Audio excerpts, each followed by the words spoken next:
इतने सारे मिष्ठान। बहुत महीने हो गए हैं स्वादिष्ट भोजन किए हुए।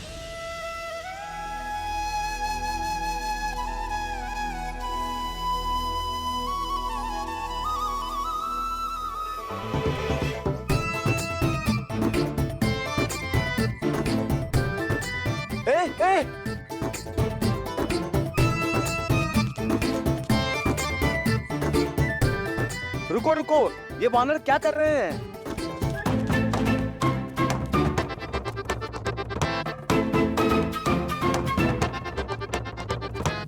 ये दुष्ट वानर तो हमारे सारे मिष्ठान लेकर भाग गए।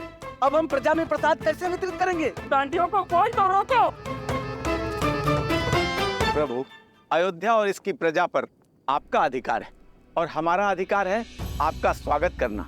परंतु आपके स्वागत के लिए लाए गए मिष्ठान छीनकर ये वो दंड वानर इसे दूषित कर रहे हैं। ये वानर आपकी छवि को धूमिल कर रहे हैं प्रभु श्री राम। इन्हें अयोध्या से बाहर निकालिए प्रभु, ये रंग में भंग कर रहे हैं।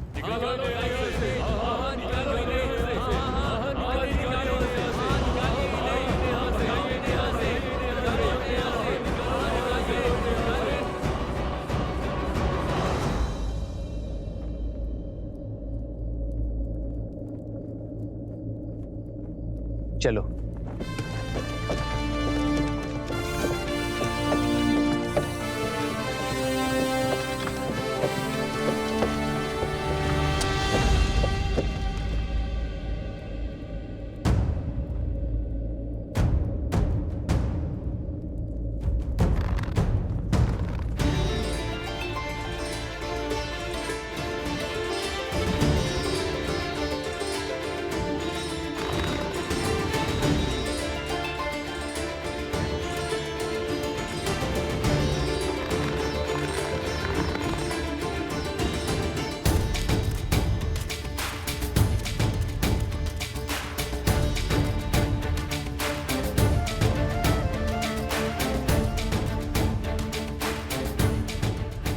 रुक जाओ, रुक जाओ।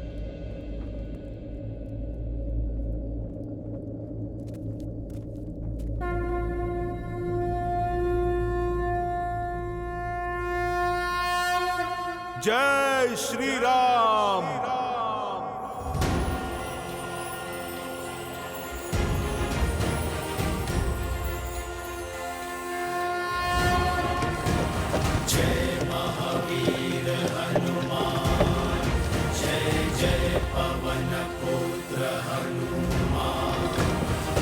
हनुमान ज्ञान गुण सागर जय कपीस तिहु लोक उजागर रामदूत अतुलित बल धामा अंजनी पुत्र पवन सुत नामा। हनुमान, रुक जा।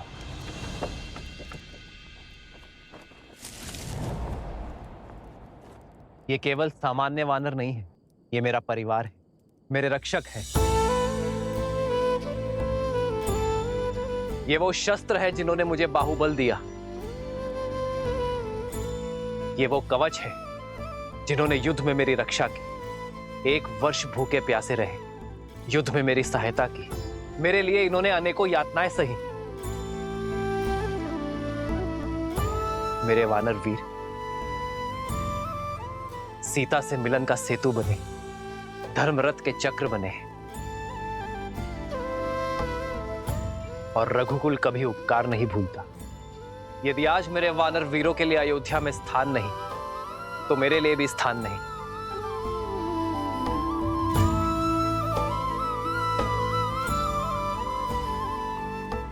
यदि आज मेरे वानर वीर अयोध्या में नहीं रह सकते, तो मैं भी अयोध्या में नहीं रह सकता।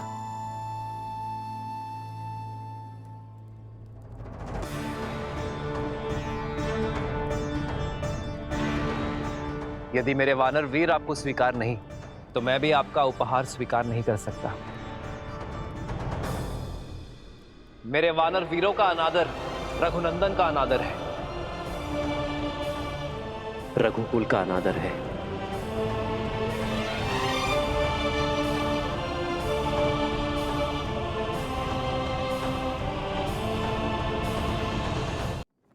वानर वीरों, हम अयोध्या की शोभा बढ़ाने आए हैं, समस्या नहीं।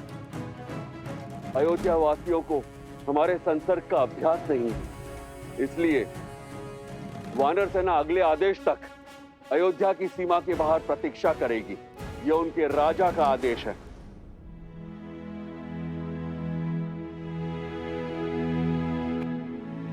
पर वानर राज, प्रभु ने अभी अभी कहा कि हम 1 वर्ष से भूखे प्यासे लड़ रहे थे। अब यदि प्रभु ये वचन दे कि हमें 1 माह तक भोजन मिलेगा और यदि हम उस भोजन से तृप्त हो जाएं, तो हम वानरों को इस नगर से बाहर जाना स्वीकार है। उस भोज की प्रतीक्षा स्वीकार है। ये सूर्यवंशियों की अयोध्या का विराज अब तो हमारे भैया रघुनंदन श्री राम के वक्त भी यहां पड़ चुके हैं। अब अयोध्या में कोई भी तन और मन अतृप्त नहीं रहेगा।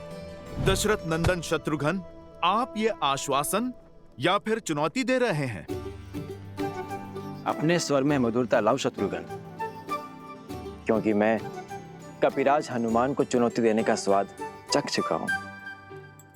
अयोध्या के राजकुमार को धैर्य नहीं, सिंह सी धार शोभा देती है भैया।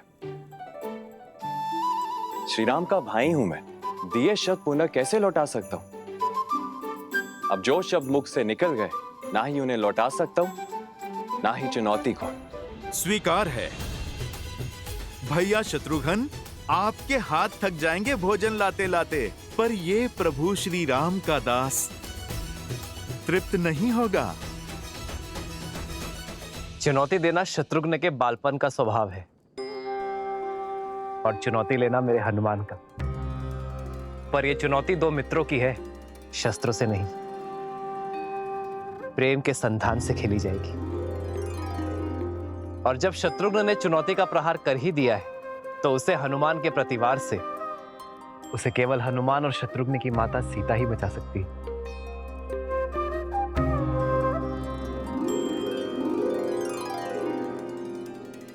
माता के हाथ से ग्रास लेकर तो तृप्त हो जाओगे ना पुत्र हनुमान?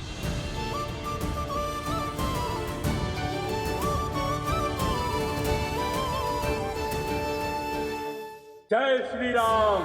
जय श्री राम। जय श्री राम।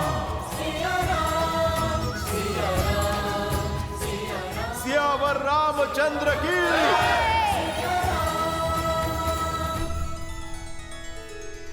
कुछ कहने की आवश्यकता नहीं है देवी।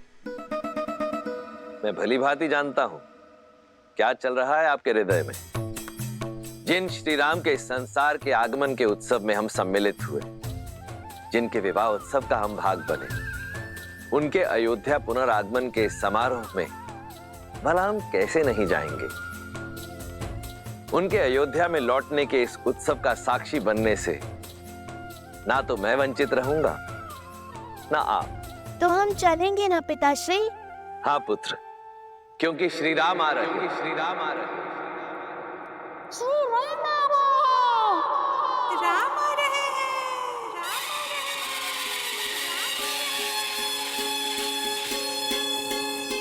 नहीं भोर भई सूरज जागा पाए अमृत ये मन प्यासा पतझर बीता मधुरत आई जीवन ने जैसे सुध पाई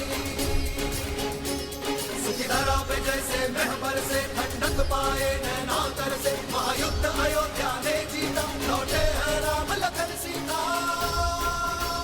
हमरे राम जी सिया पधारे सरयू के किनारे द्वार सजाओ संग साथिया सौभाग्य है जगरे दुख दूर भय सारे स्वागत में नाचो संग साथिया।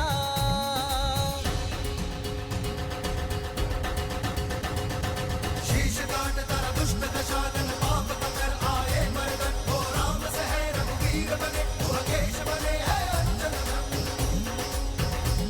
वो मिथिला कुमारी अवध वधु संसार की अब सीता माता दशरथ नंदन रघुराय के गुण दस दिशाओं में हर नर गाता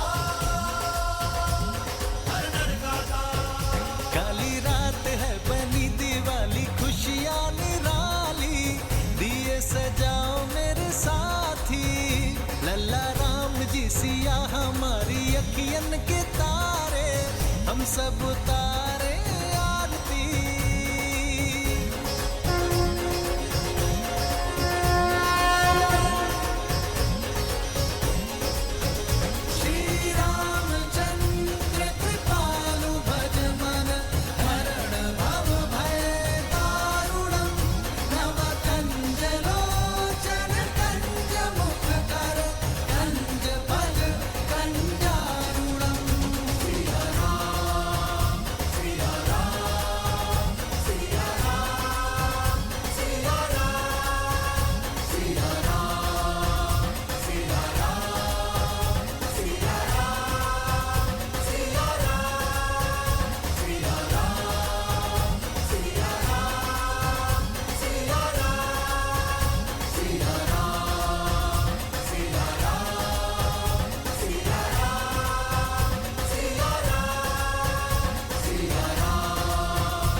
अब भीतर आकर इस प्राणहीन महल में प्राण फूको पुत्र।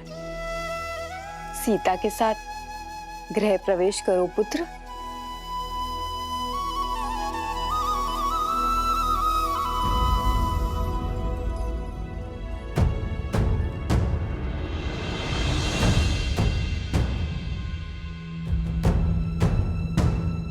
क्या हुआ पुत्र? इन हाथों ने पुण्य स्थापित करने के लिए बहुत बड़ा पाप किया है मां।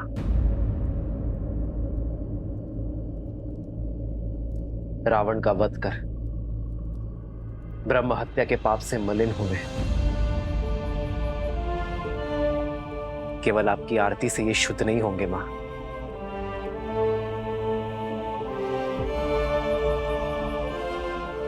तो क्या हमारे स्नेह में या आरती में कोई कमी रह गई है पुत्र? आपके स्नेह में कोई कमी नहीं है मां, कमी है माताओं की उपस्थिति में।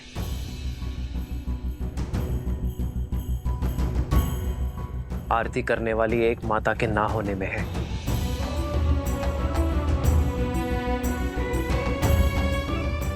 इस आरती के लिए मेरी माता कैकेयी के 2 हाथ कम पड़ गए माता।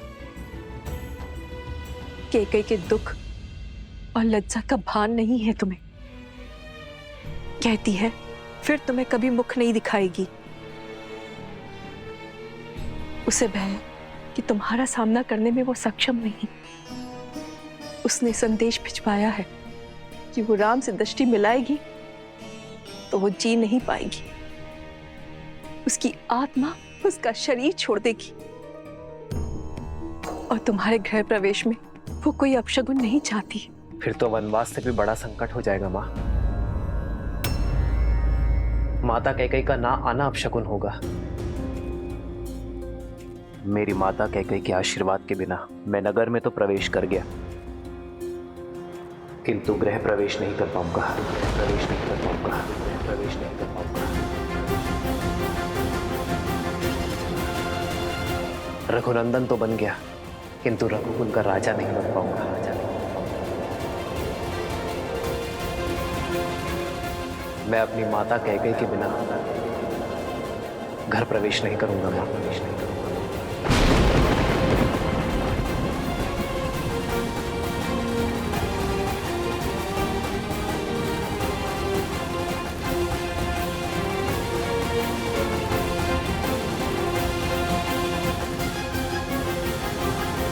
राम, आपकी प्रतीक्षा केवल रघुकुल का यह आंगन ही नहीं, अयोध्या का हर आंगन कर रहा था। प्रजा की प्रतीक्षा को परीक्षा में न बदलो पुत्र, आगे बढ़ो। माता कैकेयी की उपस्थिति के बिना कैसे आगे बढ़ूं आचार्य?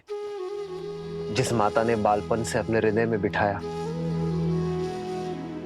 उन माता कैकेयी की अनुपस्थिति में अयोध्या का राज सिंहासन कैसे संभालूं? भैया, सूर्य का धर्म होता है सबके लिए उदय होना, और केवल एक के लिए वह अपने कर्तव्य से पीछे नहीं हट सकता। लज्जा का भार ममता पर हावी है, और इसीलिए रानी कैकेयी ने स्वयं को एक कक्ष तक सीमित कर लिया है। जब मन में ही ग्लानि हो तो आशीर्वाद के लिए हाथ कैसे उठ सकते हैं? और केवल उनके लिए आप अयोध्या की प्रजा को आशीर्वाद देने उठे हाथों की उपेक्षा नहीं कर सकते। आइए ना भैया, गृह प्रवेश कीजिए ना। घर क्या होता है भरत? दीवारें, छत, या वो आश्रय जो सुविधाओं से तो भरा है, किंतु उसमें प्रेम का वास नहीं। घर का प्रारंभ होता है मां से, और यदि माता का मन ही अशांत हो तो घर शांत कैसे हो सकता है भरत? यदि आज मैं अपनी माता की लज्जा का अंत ना कर पाया तो उसी ग्लानि का अंग बनना स्वीकार है मुझे। माता कैकेयी के आशीष के बिना मैं गृह प्रवेश नहीं करूंगा। राम, तुम्हारे कर्म और विचार दोनों शुद्ध हैं। तुमने अधर्म का अंत कर धर्म की ध्वजा लहराई है।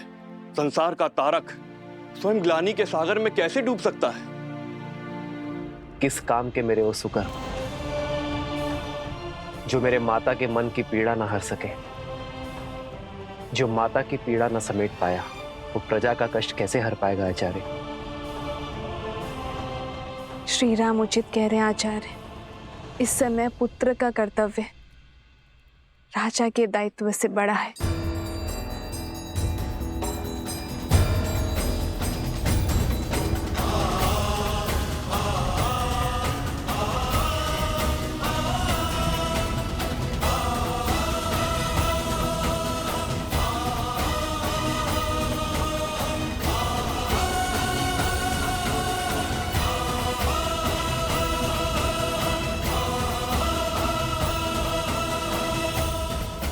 जब तक माता कह के गृह प्रवेश की आरती नहीं करेंगे, सियाराम के पग इस घर की चौखट को नहीं छुएंगे।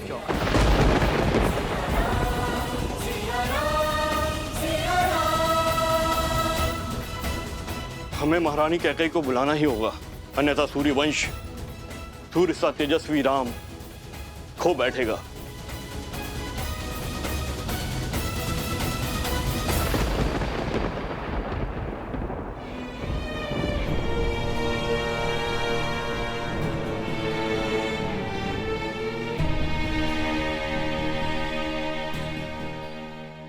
कस के पकड़ो, आंखें लक्ष्य पर, प्रत्यंचा तनी हुई। अब इसे खींचो और छोड़ दो। और कब तक आप अयोध्या के आकाश पर शोक का मेघ बनकर छाई रहेंगी? कब तक आप अयोध्या के आनंद पर ग्रहण बनी रहेंगी? वर्षों के बाद दुख की धरा पर सुख की किरण पड़ने ही वाली थी। राम भैया अयोध्या में पग धरने ही वाले थे, किंतु वे द्वार पर खड़े केवल आपकी हट के कारण। महारानी, सही कहा तुमने। अपने कुकर्मों का भार अपनी मृत्यु शैया तक ढोऊंगी मैं। अपने एक पुत्र को सिंहासन पे बिठाने की चेष्टा में मैंने अपने दूसरे पुत्र को वन की अग्नि में झोंक दिया। अब शकुन का दूसरा रूप हूं मैं। राम के आने की शुभ घड़ी को अपनी उपस्थिति से मैं अशुभ कैसे कर दूं? कैसे दृष्टि मिलाऊंगी मैं अपनी राम से? कैसे? आपका दुख, आपका पश्चाताप ना ही आपके द्वारा किए गए कुकर्मों को मिटा सकता है और ना ही आपके प्रति राम भैया के प्रेम को। आपने चाहे जो भी अनिष्ट किए, किंतु भैया सदा आपको अपनी माता मानते हैं। आपसे जो भी अपराध हुआ वो क्षमा योग्य तो नहीं, किंतु आप अपनी ग्लानि की अग्नि में राम भैया के आनंद के वेला को नहीं झुलसा सकती। किंतु राम भैया अडिग है कि जब तक आप उनके द्वार पर आरती नहीं उतार देती, तब तक वो ना ही भीतर आएंगे और ना ही राज्याभिषेक करवाएंगे। चलिए, ईश्वर के लिए चलिए। मैं नहीं आ सकती। कैकेयी की राजकुमारी शक्तिशाली थी, किंतु अपने पुत्र के लिए श्राप लेने वाली ये अभागन मां दुर्बल है। भय है मुझे कि अपने राम के समक्ष आते ही मेरा हृदय मेरे साथ कोई छल न कर बैठे, मेरी धड़कन रुक न जाए। यदि ऐसा हुआ तो एक बार फिर मेरे राम का मार्ग रुक जाएगा। मेरी मृत्यु के कारण मेरे राम के आगमन की शुभ घड़ी अशुभ घड़ी में बदल जाएगी। नहीं, मैं ये पाप कदाचित नहीं होने दूंगी।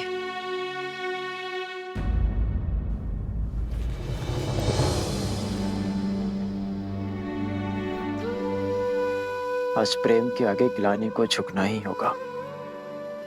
आपको चलना ही होगा। नहीं चल सकती मैं भरत। क्षमा कर दो मुझे। समझाओ मेरे राम को कि मेरा मन और विवेक मेरे वश में नहीं। अब तो प्रभु से सिर्फ इतनी ही प्रार्थना है कि मैं शीघ्र ही अपने राम को राज सिंहासन पर बैठे हुए देखूं।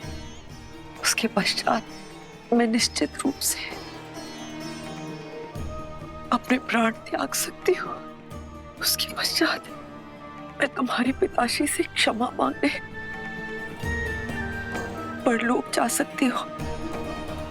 कदाचित तभी मेरी आत्मा को शांति मिलेगी। क्षमा कर दो भरत, क्षमा करो। निर्बलता के इस क्षण में कैकेयी को विश्वास दिलाने का बल देना नारायण, कैकेयी को राम की दृष्टि मिलने का संबल और उसे आशीर्वाद देने का साहस देना। राम के लिए, अयोध्या के लिए कैकेयी का चित्त शांत करना होगा आपको। उसे ये विश्वास दिलाना होगा कि उसका आशीर्वाद श्राप नहीं, अयोध्या की कल की नींव है। हे भगवान, हमें तारिए। 14 वर्ष तक अयोध्या ने प्रतीक्षा के आंसू पिए हैं। इस प्रतीक्षा का अंत कीजिए। अब क्या होगा? महारानी कैकेयी बाहर आएंगी या नहीं? ना आए तो ही अच्छा है, जिसके कारण हमारे राम ने इतने कष्ट भोगे, महाराज दशरथ ने प्राण त्यागे, उसकी तो छाया हमारे भावी महाराज पे पड़नी भी नहीं चाहिए। सीते, यदि आज माता कैकेयी का सम्मान स्थापित ना हो पाया तो कभी नहीं होगा। संसार यही कहेगा कि अपनी पत्नी का मान बचाने के लिए महायुद्ध लड़ने वाला राम अपनी मां का सम्मान ना बचा पाया। जो भक्त ग्लानि के बेड़ियों में बंधे हो, वो आपके पास कैसे आएंगे आर्य? जब जड़ें सूखी हों तो केवल पत्तों पर पानी डालने से वृक्ष हरा नहीं होता। जड़ों को सींचने से उसके प्राण जागते हैं। आप पहले भी कर चुके हैं आर्य। पहले माता अहिल्या थी, अब माता कैकेयी। आपको उनके सोए हुए मन को जगाना होगा आर्य। यदि पत्नी तुम जैसी धर्मात्मा हो तो व्यक्ति के लिए कोई लक्ष्य असंभव नहीं है सीते। धन्यवाद। श्री राम राम राम श्री राम। महल के स्थान पर ये कहाँ चले गए श्री राम?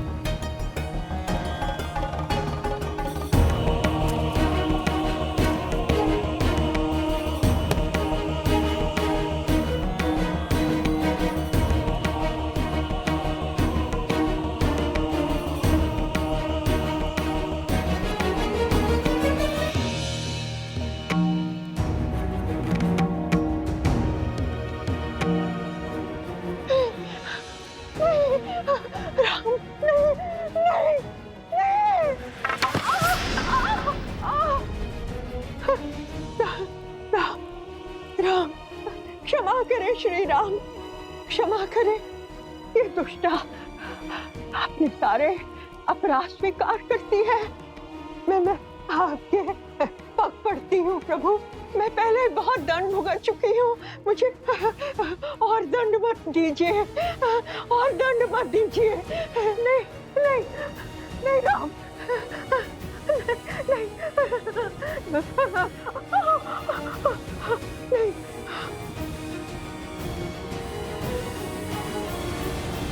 क्या श्री राम क्षमा करेंगे इसे? इतना करने के पश्चात तो रावण को भी क्षमा नहीं मिली थी। इसे तो जितना दंड मिले उतना कम है। यही तो थी जिसने महारानी केकई के मन में अधर्म का, अन्याय का और ईर्ष्या का बीज बोया। प्रिय गणेश, माना कि मंथरा के बोल ही श्री राम के कष्टों का कारण बने, परंतु श्री राम ये बात भली भांति जानते हैं, क्षमा परमो धर्म, क्षमा ही सबसे बड़ा धर्म है। श्री राम रूपी ज्ञान की गंगा में गोते खाने के लिए सज्ज हो जाओ पुत्र।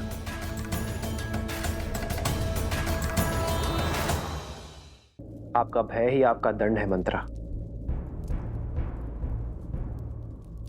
किंतु तुम यहाँ?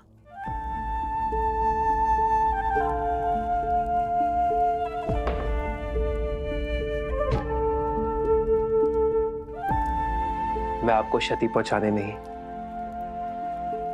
मुक्ति दिलाने आया हूं। कैसे नर हो राम? मुझ पर क्रोध नहीं आता? अयोध्या के 14 वर्ष के दुष्काल का कारण हूं मैं। तुम्हारे वनवास का कारण महाराज दशरथ की असमय मृत्यु का आधार हूं मैं। मेरे इन अपराधों को दंड देने का मन नहीं चाहता। आपने कुछ नहीं किया मंत्रा, ये तो नियति थी, समय था जो ऐसा चाहता था। आप तो केवल निमित्त है मंत्रा। यदि आप नहीं करती तो कोई और करता, किंतु होता यही, ये राम वनवास ही जाता।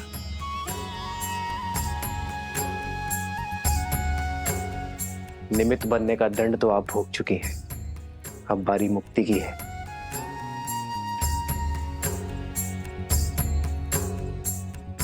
आइए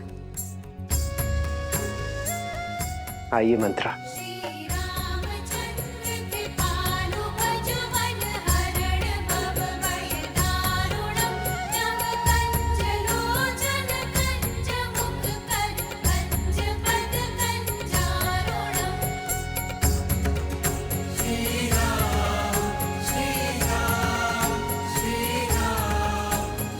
वाले यथा राजा तथा प्रजा, राजा की क्षमा प्रजा के लिए दया और करुणा का उदाहरण बनती है। श्री राम ये जानते हैं कि जो हृदय क्षमा कर सकता है वही हृदय सच्चा न्याय भी कर सकता है। अच्छा, तो मंत्रा को क्षमा कर श्री रामनाथ केवल स्वयं करुणा दिखा रहे हैं, बल्कि अपने प्रजा को भी करुणा का पाठ करा रहे हैं। हाँ पुत्र, श्री राम वो राजा नहीं जो केवल युद्ध जीतकर अपनी शक्ति और राज्य का विस्तार करे। श्री राम तो वो राजा हैं जो मन जीतकर सबके हृदय के सम्राट बनना जानते हैं। और आज मंथरा को क्षमा कर उन्होंने इस संपूर्ण संसार को राम राज्य की एक झलक मात्र दिखाई है। वो राम राज्य जिसकी सबसे बड़ी शक्ति है अपने क्रोध और द्वेष पर विजय पा लेना। अपने इस कृत्य से श्री राम ने संसार को यह दिखा दिया कि एक राजा का सबसे बड़ा बल है क्षमा करना।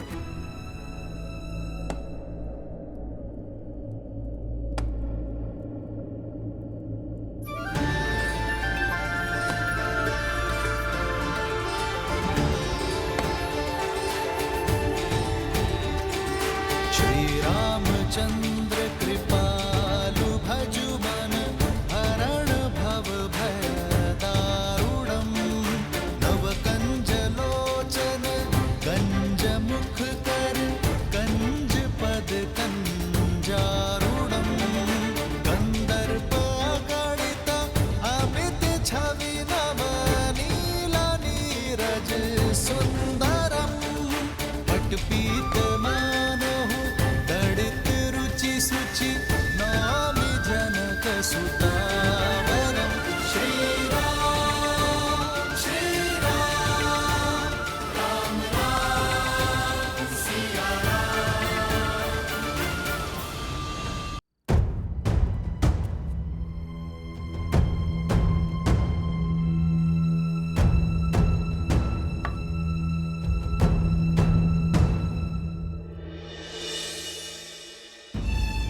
प्रणाम मंत्रा माँ। बस बस बस, खुश रहो पुत्री, सुखी रहो। जो प्रणाम करते हैं उन्हें आशीष दिया जाता है, और हमें आपसे केवल एक ही आशीष चाहिए माँ, कि हम अपने केकई माता के आशीष से वंचित न रहें। केकई माता को ग्लानि के भंवर से निकालकर हमारे सामने ले आइए माता। उनके संताप का अंत केवल आप ही कर सकती हैं, क्योंकि जब तक वो बाहर आकर हमारा गृह प्रवेश नहीं करेंगे, हम भीतर नहीं आएंगे। सीते, मैंने कैकई के मन में जो रामधुन रूपी अमृत को विष में बदल दिया है, उसे कैकई को अपने प्रिय पुत्र को वनवास भेजने के लिए विवश किया। सीते, अब मैं ही कैकई की ग्लानि के विष को राम मिलन के अमृत में बदलूंगी। सीते, अब मंत्रा ही जाकर उसका द्वार खोलेगी। हाँ।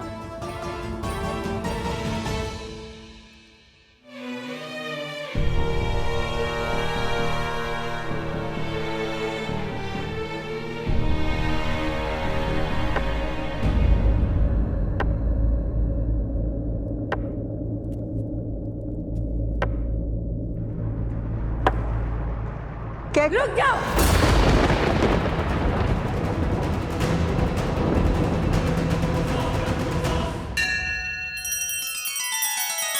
श्री रामचंद्र कृपालु भजु मन हरण भव भय दारुणम नव कंज लोचन कंज मुख कर कंज पद कंजारुणम।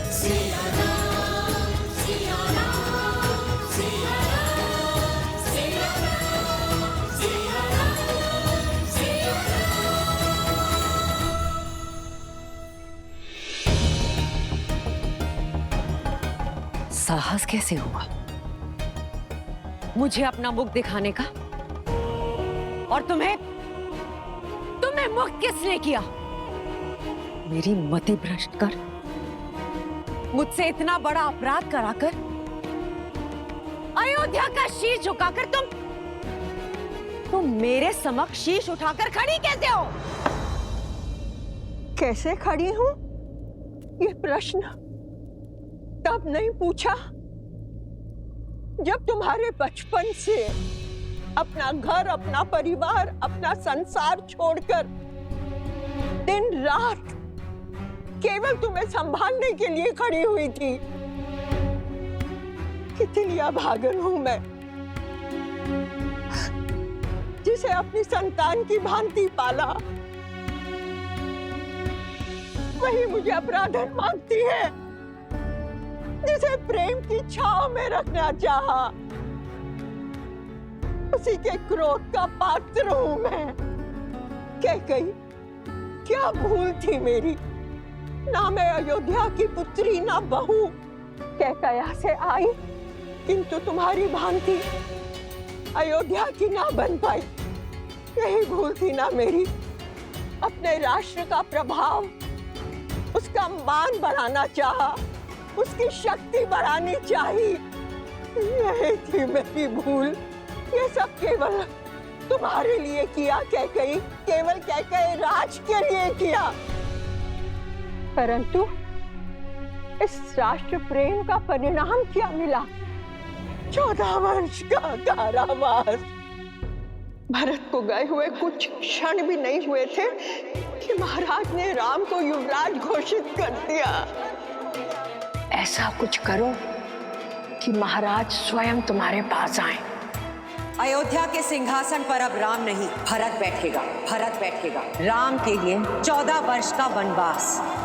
कुछ नहीं सुनना है मुझे, कुछ नहीं सुनना है। चली जाओ यहाँ से। हाँ कैकई,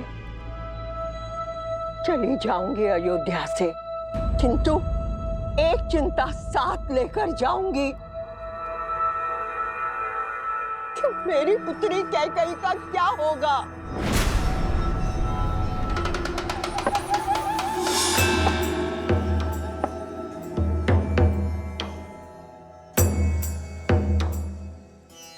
लौट आया है राम। अब देखना कैसे उसके क्रोध की बेड़ियां तुम्हारी स्वतंत्रता को जकड़ती हैं। कुछ भी करके राम को रोक लो कैकेयी, अन्यथा तुम और तुम्हारा भरत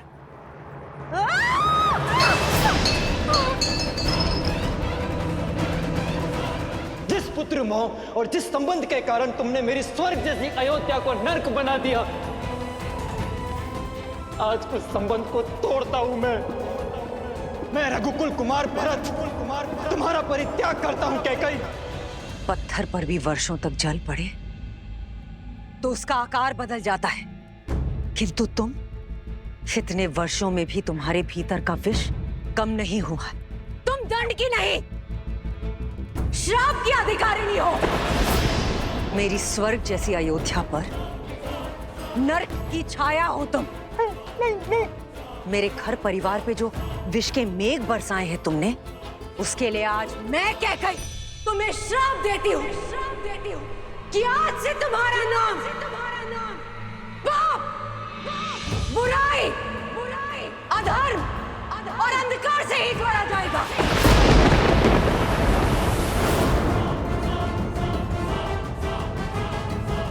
सुख की सूचक तुम कभी नहीं बन पाओगे और मृत्यु के पश्चात भी अपने कर्मों के कारण तुम्हारी आत्मा अग्नि में झुलसती रहेगी। श्राप है मेरा तुम्हें, सदैव झुलसती रहेगी।